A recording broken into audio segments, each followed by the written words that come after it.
পেট ফুলে যাচ্ছে মাঝে মধ্যে, হয়তোবা নিঃশ্বাসের বিশ্বাস হারিয়ে ফেলতে পারি। আমি যদি কারোর সাথে অন্যায় করে থাকি আমাকে ক্ষমা দৃষ্টিতে দেখবেন। আমি বোনের কথা কাউকে বুঝিয়ে বলতে পারি না। 2022 সালে অনেক ভালো ছিলাম। 23-24 সালটা আমার জীবনের বড় ধরনের একটা কাল।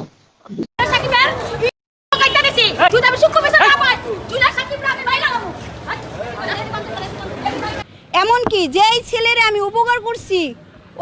হ্যালো এভরিওয়ান, আসসালামু আলাইকুম ওয়া রাহমাতুল্লাহি ওয়া বারাকাতুহু। সবাই কেমন আছেন? আশা করি সবাই ভালো আছেন। আমিও ভালো আছি আলহামদুলিল্লাহ। আপনারা দেখতেছেন বি কেয়ারফুল ইউটিউব চ্যানেল এবং বি কেয়ারফুল ফেসবুক পেজ। আপনাদের সাথে আছি আমি কামরুল হাসান চৌধুরী। তো বন্ধুরা, আপনারা হয়তো ইতিমধ্যে সবাই জেনে গিয়েছেন জুনিয়র সাকিব নামক যে ব্লগার ছেলেটা ছিল তার কিন্তু গোপনাঙ্গ কেটে দিয়েছে তার নিজের স্ত্রী শিখা। এখন সেটা নিয়ে সেই ছেলেটা খুবই আতঙ্কের মধ্যে আছে বর্তমানে। যখন এই মেয়েটা তাকে আদালতে তোলা হচ্ছিল তখন কিন্তু সে আবারও হুমকি দিয়েছে। একবার এটা বলেছে যে একবার আমি তার গোপনাঙ্গ কেটে দিয়েছি, আমি যদি সূক্ষ্ম বিচার না পাই তাহলে কিন্তু এই ছেলেটাকে আমি খুন করে ফেলবো, এই জুনিয়র সাকিবকে আমি হত্যা করে ফেলবো, এরকম একটা হুমকি দিয়েছে এই শিখা। তো এখন সে কতটা পাওয়ারফুল হলে এরকম হুমকি দিতে পারে এটা একটু ভাবেন। সে আইনের আশ্রয় থেকে পুলিশের হেফাজতে থেকে কিন্তু সে এরকম হুমকি দিতেছে, তার মানে তার কতটা পাওয়ার, সে কতটা পাওয়ারফুল হলে এরকম একটা হুমকি দিতে পারে। এখনো অনেকে এই মহিলাটাকে সাপোর্ট করতেছেন। আজকে আমি একটা ভিডিও দেখলাম যেখানে জুনিয়র সাকিব কেঁদে কেঁদে বলতেছে আমি হয়তো আর বাঁচবো না, সবাই আমাকে মাফ করে দিবেন, বারবার আমার পেট ফুলে যাচ্ছে, তার পেট ফুলে যাচ্ছে বারবার, এটা সে বলছে। সেই ভিডিওর মাধ্যমে কান্নাকাটি করতেছে আর বলছে সে আর জীবনে বাবা হতে পারবে না, এই বিষয়টা বলতেছে আর কান্নাকাটি করতেছে। তো হয়তো এই ছেলেটা আসলে আর নাও বাঁচতে পারে, এমন যে পরিস্থিতি, এই জিনিসটা কাটার পর এখন মানে সে আর বাঁচবে কি করে। এখন সে চিকিৎসাধীন আছে, ওইটা বাকিটা আল্লাহ জানেন, তার সাথে কি হবে না হবে বাকিটা আল্লাহই জানেন। সে বর্তমানে চিকিৎসাধীন আছে। আর এই জিনিসটা কাটার পর সে আর বাবা হওয়ার কথা ভাবেই কি করে, সে তো আর বাবা কখনোই হতে পারবে না। তো একটা ছেলের জীবন ধ্বংস হয়ে গেছে, তার মধ্যে এত কিছু করার পর ওই মহিলাটার মানে একটু মানে দ্বিধাবোধ হচ্ছে না ওর কাছে। ও আবার হুমকি দিতেছে যে হত্যা করে ফেলবে, তার সূক্ষ্ম বিচার চাই। তার আবার সূক্ষ্ম বিচার কি? তার সূক্ষ্ম বিচার হচ্ছে তার যে দ্বিতীয় পক্ষের যে মেয়েটা ছিল, সেই মেয়েটার সাথে যে জুনিয়র সাকিব যে ব্যবহারটা করেছে সেইটার সূক্ষ্ম বিচার সে চায়। তো এইখানে আমি একটা কথা বলি ভাই, এই মেয়েটার সাথে যে বিহেভটা করেছে, এখানে কিন্তু সে র্যাপ করে নাই আমার মনে হচ্ছে। কারণ র্যাপ যদি করতো তাহলে কিন্তু এই মেয়েটাকে মানে দেখেন, সামান্য একটা উপযুক্ত বয়স্ক মেয়েকেও যদি র্যাপ করা হয় তাহলে কিন্তু তাকে প্রাথমিক একটা চিকিৎসা করা হয়, সেখান থেকে একটা মানে প্রমাণ মিলে। তো এই ক্লাস 4-এ পড়ুয়া মেয়েকে যদি র্যাপ করা হতো তাহলে সেটা স্বাভাবিক হতো না কিছু, সেটা অনেক অস্বাভাবিক দিকে চলে যেত, সেটা কিন্তু সমাজে ভাইরাল হতো। জাস্ট হয়তো সে কোনো খারাপ আচরণ করেছে সেই মেয়েটার সাথে, এরকম হতে পারে, কিন্তু র্যাপ করেছে এটা বোঝা যায় না। আর এই মেয়েটা যে স্টেটমেন্টগুলো দিতেছে, এই যে ছোট্ট 4 বছরের মেয়েটা যে স্টেটমেন্টগুলো দিতেছে মিডিয়ায়, সেগুলো দেখবেন আপনারা, একবার ভিডিওটা দেখবেন এবং শুনবেন, দেখবেন সে একদম ঘর করে বলে দিতেছে, যেন মনে হচ্ছে সে রিহার্সেল করে আসছে ঘর থেকে এইগুলো বলার জন্য। খুবই মানে চতুরতার সাথে ঘর করে বলে দিতেছে। এমনকি সে জুনিয়র সাকিবের বাবার নাম বলতেছে, জুনিয়র সাকিবের মার নাম বলতেছে, জুনিয়র সাকিবের চাচার নাম বলতেছে, জুনিয়র সাকিবের চাচির নাম বলতেছে।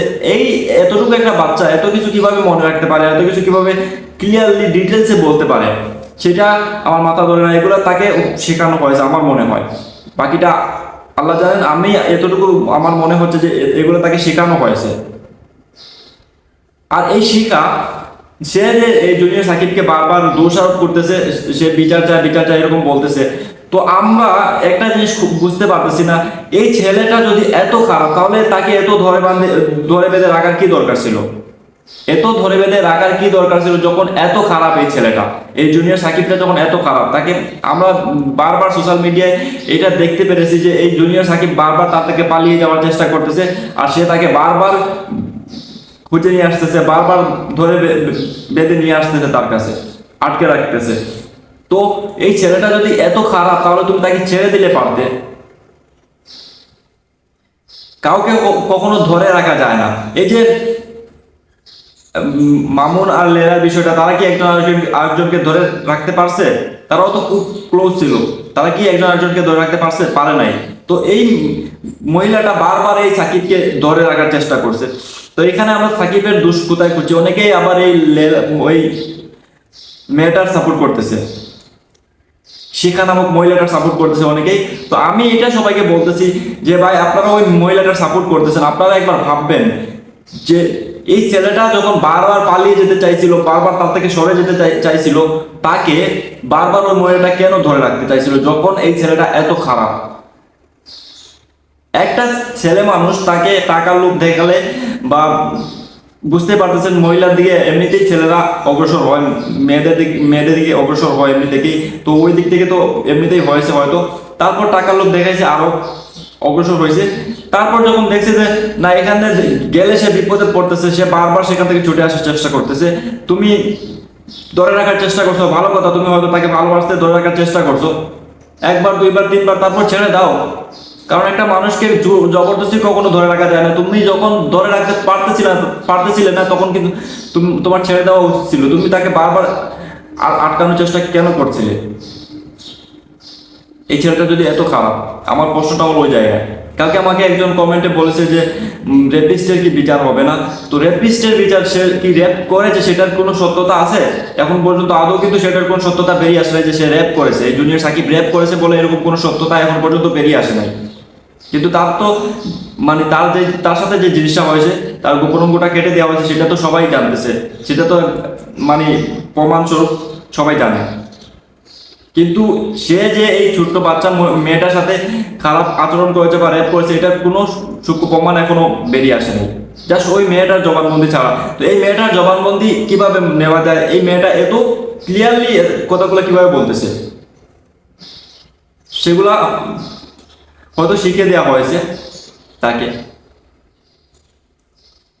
আর বাকি হচ্ছে এই শিখা দাবি করতেছে, এই দুইজনের, এই মেয়েটার জবানবন্দি আর দুই নম্বর হচ্ছে এই শিখা নামক মহিলাটা, ওই মেয়েটার মা দাবি করতেছে যে তার মেয়ের সাথে জুনিয়র সাকিব এরকম আচরণ করেছে। এইরকম আচরণ করেছে, ভালো কথা, তার আর কি বিচার লাগবে? একটা ছেলের জীবন ধ্বংস করে ফেলেছে সে, একটা ছেলের জীবন ধ্বংস করে ফেলেছে। এই ছেলেটা বাঁচবে কি মরবে সেটার কোনো ঠিক ঠিকানা নাই। তারপরও সে বলতেছে যদি সে সূক্ষ্ম বিচার না পায়, সে জুনিয়র সাকিবকে খুন করে ফেলবে। এত সাহস তার আসে কোথা থেকে? এত সাহস তার আসে কোথা থেকে? সে এত মানে প্রভাবশালী হলো কি করে? সে আইনের আওতায় থেকে এরকম হুমকি দেয় কিভাবে? এটা কিরকম বিচার?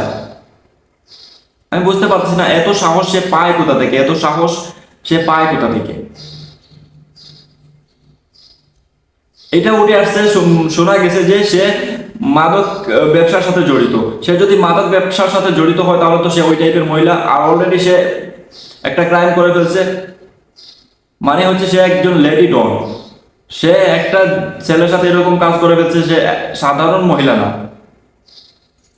তো তাকে, তার বিষয়ে ভালো করে তথ্য নেওয়া হোক, সে কি করে না করে সেগুলোর বিষয়ে ভালো করে তথ্য নেওয়া হোক, তদন্ত করা হোক এবং তাকে সঠিক শাস্তি দেওয়া হোক, আমি যেটা দাবি করি। আর যারা বলতেছেন যে জুনিয়র সাকিবের শাস্তি হওয়া উচিত, আমি বলি দুজনই দোষী। আমি কখনোই বলি নাই যে জুনিয়র সাকিব নির্দোষ, কিন্তু জুনিয়র সাকিবও দোষী আছে। সে লোভে পড়েছে, সে টাকার লোভে পড়েছে, সেই মেয়েটার হয়তো ফায়দা উঠানোর চেষ্টা করেছে প্রথমের দিকে। যাই হোক, সেও লোভে পড়েছে, না হলে সে এরকম একটা মানে দলদলের মধ্যে ফাঁসলো কি করে? সেও লোভে পড়েছে, তারও দোষ আছে। প্লাস সেও আগে দুইটা বিয়ে করেছে, ওই মহিলাও আগে দুইটা বিয়ে করেছে। তার কাছে ওই মহিলাটা 3 নম্বর স্ত্রী, ওই মহিলাটার কাছেও সে 3 নম্বর স্বামী। তারা দুজনেই কেউ কারো থেকে কিন্তু কম না, দুজনই সেম সেম। তো এইটা আমি বলতেছি না, আমি যেটা দেখতেছি এখানে দুজনই সেম সেম অপরাধ, দুজনই করেছে, দুজনই অপরাধী, এটা আমি জানি। এটা আমি কখনো বলতেছি না যে জুনিয়র সাকিব অপরাধী না। কিন্তু তার যে মানে তার যে গোপন অঙ্গ কেটে দেওয়া হয়েছে, এর চেয়ে বড় সাজা কি হবে ভাই? একটা রেপিস্ট, আমাদের বাংলাদেশের আইনে বা কোনো দেশের আইনে এটা নাই যে একটা রেপিস্টকে তার গোপন অঙ্গ কেটে দেওয়া হবে। এরকম আইন কোনো দেশে আদৌ আছে কিনা আমি জানি না। তো এর থেকে বড় সাজা তার কি হতে পারে? তারপর আবার কিছু লোক বলতেছে এর কি সাজা হবে না, এর কি সাজা আর হওয়া উচিত, কি সাজা হবে ভাই? এই মৃত্যুসজ্জায় আছে বর্তমানে, হয়তো মরে যাবে, সে বাঁচবে কিনা সেটার কোনো গ্যারান্টি নাই। তার আর কি সাজা হবে? আর এই মহিলাটা কিন্তু এত বড় একটা কর্মকাণ্ড করার পর আবার হত্যার হুমকি দিতেছে, এটা কিন্তু স্বাভাবিক না। এটা থেকে আপনার ঘরের নারী, আপনার ঘরের মহিলারা কিন্তু অনুপ্রাণিত হবে। এখন বাংলাদেশের ঘরে ঘরে কথায় কথায় মেয়েরা বলে উঠে, কথায় কথায় মহিলারা বলে উঠে, জুনিয়র সাকিবের অবস্থাটা কি জানো, এরকম বলে ওঠে। তো বুঝতেই পারতেছেন এই বিষয়টা আমাদেরকে কোন দিকে নিয়ে যাচ্ছে, আমাদেরকে কোন দিকে নিয়ে যাচ্ছে, আমাদের সমাজটাকে কোন দিকে নিয়ে যাচ্ছে। এরা দুইজন যেটা করেছে এটার বিচার আলাদা, এদের বিষয়টা আলাদা। এরা কিছুদিন পরে আর মিডিয়া থাকবে না, কিছুদিন পর জুনিয়র সাকিবও সুস্থ হবে, বা সে হয়তো দুনিয়া ছেড়ে চলেও যেতে পারে, সুস্থ হতে পারে, সেটা তার মানে আল্লাহ জানেন বাকি কি হবে। তারপর এই মহিলাটারও সাজা হবে, সাজা কেটে সেও একদিন বেরিয়ে আসবে, তাদেরকে মানুষ ভুলে যাবে। কিন্তু তারা এই যে জিনিসটা শুরু করে দিয়ে গেছে, সেটা কিন্তু বাংলাদেশের ঘরে ঘরে কিন্তু চালু হয়ে যাবে। সেটাকে বন্ধ করার জন্য কিন্তু আমাদের কথা বলা উচিত, আমাদের এটার প্রতিবাদ করা উচিত, আমাদের সমাজটাকে ধরে রাখার জন্য আমাদের এটার প্রতিবাদ করা উচিত। এরা কিন্তু এদেরটা শেষ, কিছুদিন পরই এদেরকে মানুষ ভুলে যাবে। কিন্তু এই যে ঘটনাটা ঘটে গেছে, এইটা কখনো মানুষ বলবে না। এখন দেখেন, আমরা যখন মানে অনলাইনে ভিডিও দেখি, ফেসবুকে টিকটকে ভিডিও দেখি, বিভিন্ন দেশের বিষয়ে আমরা জানি, তো বিভিন্ন দেশের বিষয়ে বিভিন্ন তথ্য দেওয়া হয়। কালকে আমাদের দেশের বিষয় তথ্য দিতে গিয়ে এইটা জুড়ে দেবে মানুষ যে বাংলাদেশ এমন একটি দেশ, সেই দেশে নারীরা পুরুষদের গোপন অঙ্গ কেটে দেয়, এরকম একটা কথা বলে দিতে পারবে। আমাদের দেশের উপর আঙুল তুলে বাইরের দেশের লোক কথা বলতে পারবে। তো ভাই, অবশ্যই আমাদের দেশেরও বদনাম হচ্ছে, প্লাস আমাদের সমাজটা ধ্বংসের দিকে যাচ্ছে। সেই জন্য অবশ্যই এটার মানে প্রতিবাদ করা উচিত।